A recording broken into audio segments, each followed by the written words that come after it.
ഇത് എല്ലാവർക്കും ഉള്ളൊരു ഡൗട്ടാണ്, എപ്പോഴാണ് ഒരു ന്യൂറോ സർജനെ കാണേണ്ടതെന്നുള്ളത്. സർജറി ചെയ്യാനാണോ, അതിനെപ്പറ്റി ഒരു സംശയമുണ്ട് എല്ലാവർക്കും.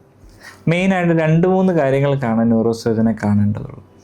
ഒന്ന്, ആക്സിഡൻ്റായി തലച്ചോറിന് പരിക്കുകൾ ശേഷം തലകറക്കം കൂടുതലായിട്ട് വരിക, ഛർദിൽ കൂടുതലായി ഫിറ്റ്സ് പോലെ വരിക, അങ്ങനെയുള്ള സാഹചര്യങ്ങളിൽ തലച്ചോറിൻ്റെ ഉള്ളിൽ ബ്ലീഡിങ് ഉണ്ടോ, തലച്ചോറിൽ പരിക്കുകളുടെ ഗുരുതരം എങ്ങനെയാണ്, അതിൻ്റെ ചികിത്സയായിട്ട് ബന്ധപ്പെട്ടാണ് ന്യൂറോ സർജനെ ആദ്യമേ തന്നെ കാണിക്കേണ്ടത്.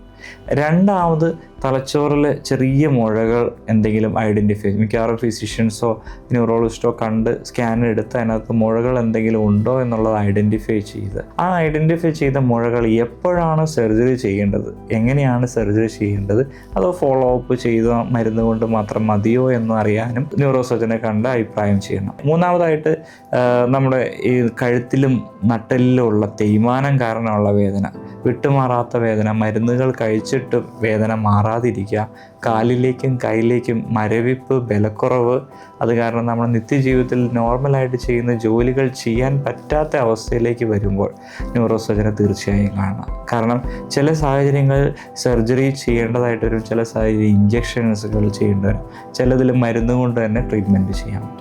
കൂടുതലായിട്ട് എപ്പോൾ സർജറി ചെയ്യണം, സർജറി ചെയ്യേണ്ടതുണ്ടോ, സർജറി ചെയ്യാതെ തന്നെ മാറ്റാൻ സാധിക്കുമോ എന്നുള്ള വിവരത്തെപ്പറ്റി അറിയാനാണ് ന്യൂറോ സർജനെ കാണുന്നത്.